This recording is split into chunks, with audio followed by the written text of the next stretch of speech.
Good, happy Thursday morning, December 13, 2018. I'm Riley King, and welcome to the Riley King Newscast, right here on the Riley King Network. Let's begin. First up, one person killed in a crash on Route 101 in Milford.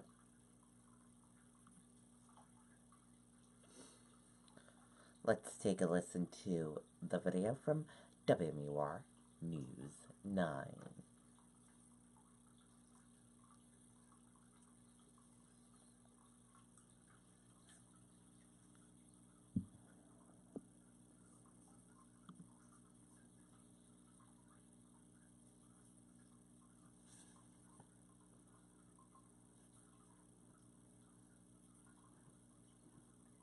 Breaking news in the Sahegan Valley tonight out of Milford. One person is dead after a three-car crash, a portion of Route 101.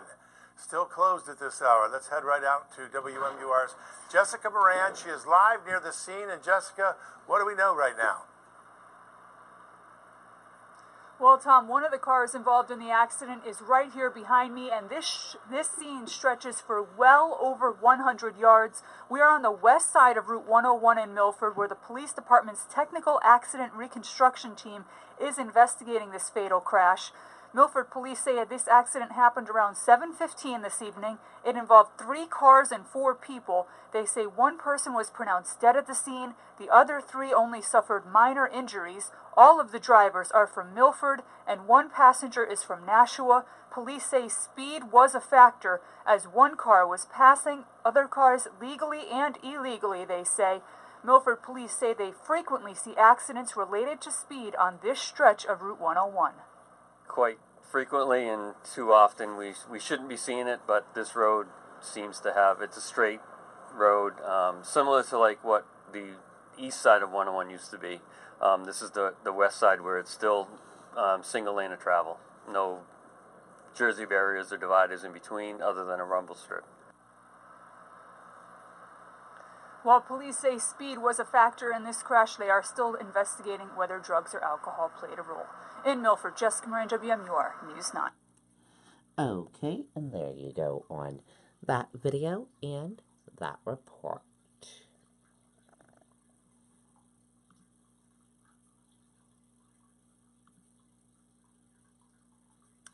Father, son arrested in connection with Newport shooting.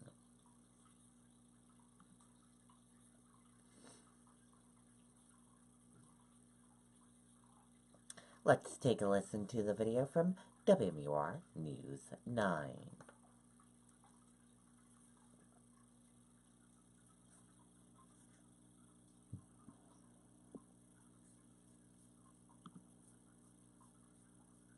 We were born in New Hampshire in 1850 to help people through the challenges of life. Today, We do have breaking news coming in now from Newport, where police now say an arrest has been made in the shooting of a teenager that happened on Saturday. The Newport chief says they originally thought it might be a road rage incident, but after investigating say it was connected to the sale of THC, the active ingredient in marijuana. Police arrested a father and son, 18-year-old Jordan Richardson and 41-year-old Kurt Richardson. They say the victim was flown to Dartmouth-Hitchcock for his injuries. Okay, and there you go on that video and that report. Family remembers decorated Vietnam War veteran hit, killed by tractor trailer.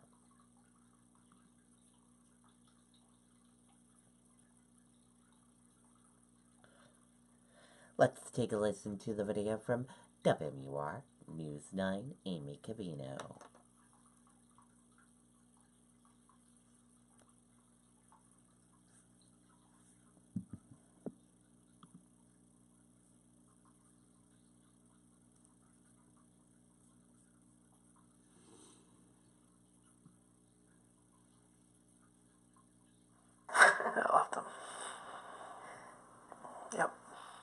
Chris Houghton was home on the couch and heard the emergency response outside his front door. I called my wife and I was talking to my wife and saying, wow, something's going on out here. And then the ambulance pulled away and I saw my father's electric wheelchair.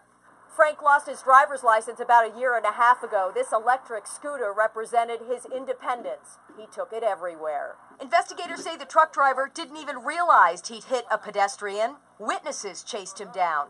The driver told investigators he'd seen a man on the scooter when he drove by on Route 3 around 2:30 Tuesday afternoon. He is cooperating, and police say charges are not likely. He was my hero. Frank Houghton really was a hero, a decorated Vietnam War veteran, 2 Purple Hearts and a Bronze Star. He was shot in the leg and stabbed in the face during his wartime service as an infantry mechanic. When he came home, he turned his focus to children. He worked for Concord School District for 35 years and was known as Mr. Frank. Chris says the whole school put on a show for him when he retired. Frank's wife of 44 years died last year, and Chris says he took it hard. In fact, Chris and his wife just moved to Tilton a few months ago, a mile away from his dad, so they could keep an eye on him and keep his spirits up. Do you remember the last thing you said to him? I love you. The day before, on the phone. Frank Houghton will be remembered through a celebration of his life being planned at the Granite State Baptist Church. In Tilton, Amy Cavino, WMUR News 9. Okay, and there you go on that video and that report.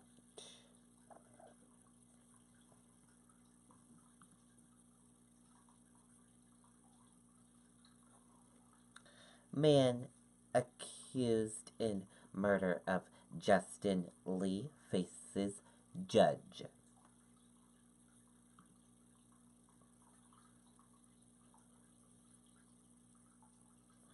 Let's take a listen to the video from WMUR News 9, Kristen Carosa.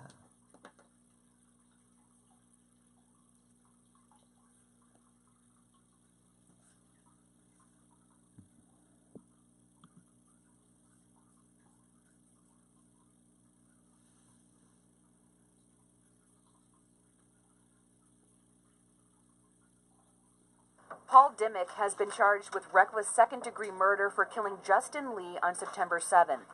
Manchester Police Detective Michael LaValle shared details about what officers saw the day of the shooting. They responded to the rear, and they observed the male on the ground suffering from a gunshot wound to the chest. According to police, Lee had no pulse and later died at the hospital. Witnesses told investigators what Dimmick said the moment before the shooting. Said something to the effect, "You want to rob me?" Took out the gun, pointed it at him, and pointed at his head, and then lowered it, and the firearm discharged. In court, a phone call was played between Dimmick and his girlfriend an hour and a half before the shooting took place. Hey, baby. I'm in jail for the rest of my life, just so you know. Dimmick was arrested 5 days later and was interviewed by police. He told us that Mr. Lee was stealing from him. He was close with Mr. Lee. They've known each other since they were children. Dimmick says he met with Lee to discuss the stolen items, but denies shooting him. He said the firearm was taken from his pocket. He took the firearm out, but he never pointed it at Mr. Lee. And he had his finger off the trigger and doesn't know how the shooting happened. That was Kristen Carosa reporting. Right now, Dimmick is awaiting trial and is being held without bail. Okay, and there you go on that video and that report.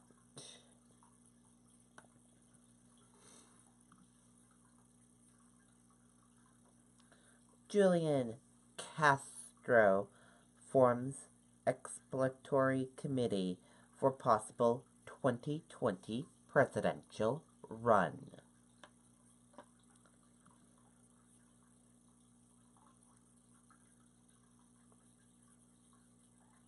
Let's take a listen to the video from WMUR News 9, Charisse LeClaire.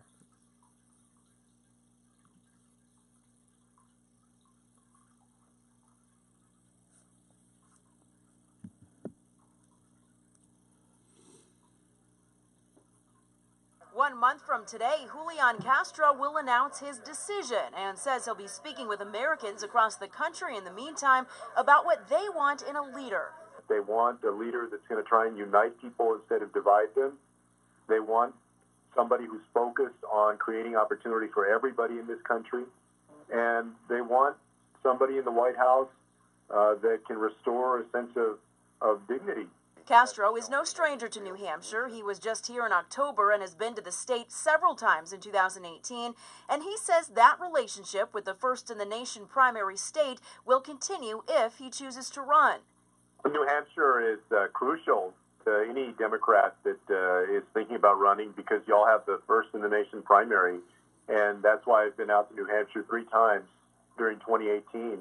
But in 2020, a twist in California. They're now holding their primary on so-called Super Tuesday, which will be in March, not long after New Hampshire's first-in-the-nation primary. So what will that mean for any possible changes to campaigning here in the Granite State as candidates look to grab its delegates? Of course, having Texas and California on Super Tuesday means that there's attention and resources that are going to be devoted to those 2 big states. But Castro went on to say, despite that change in California, he still believes Iowa and New Hampshire will play a major role in selecting the nominee.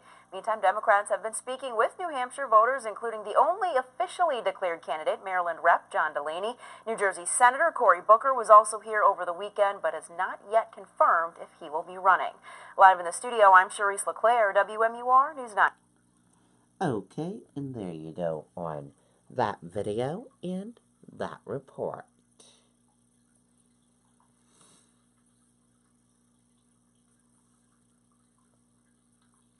Possible police recruiter accused of making threats against Academy graduation ceremony. Let's take a listen to the video from WMUR News 9, Siobhan Lopez.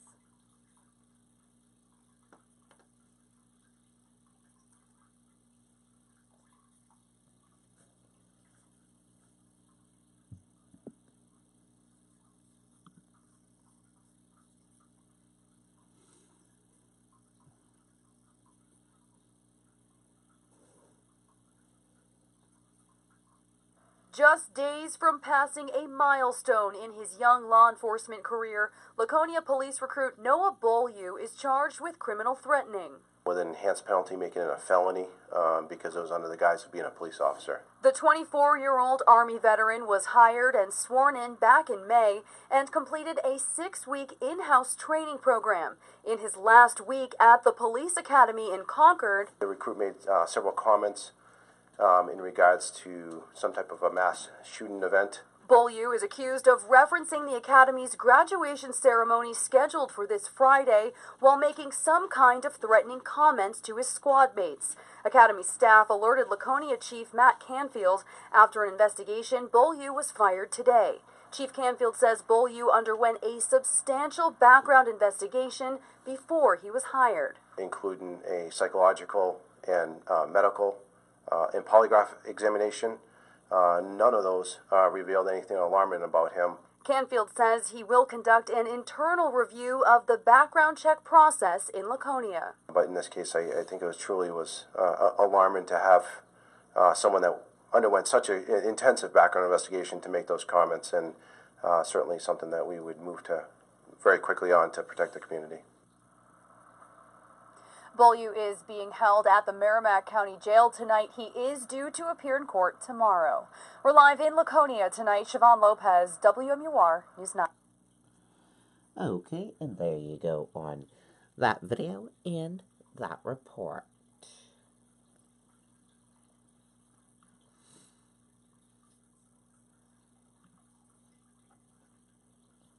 Apple to invest $1 billion in new Texas campus.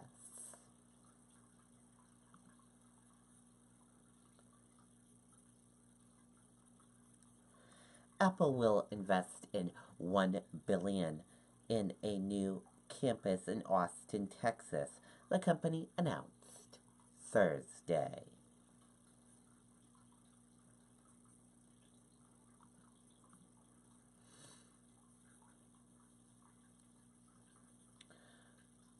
Read Cohen's full statement in court. sentencing.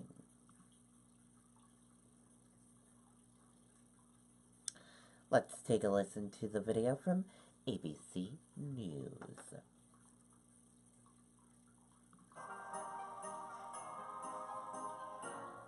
This holiday, get a year of Amazon Prime and an Amazon Echo on us. Already have Prime?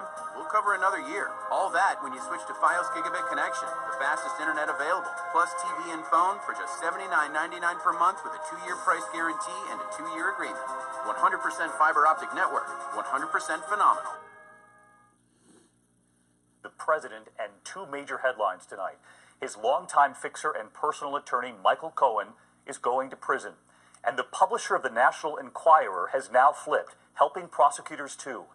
Michael Cohen, who once said he would take a bullet for Donald Trump, tonight sentenced to 3 years in federal prison, telling a judge today his, quote, blind loyalty caused him to cover up the dirty deeds of Trump.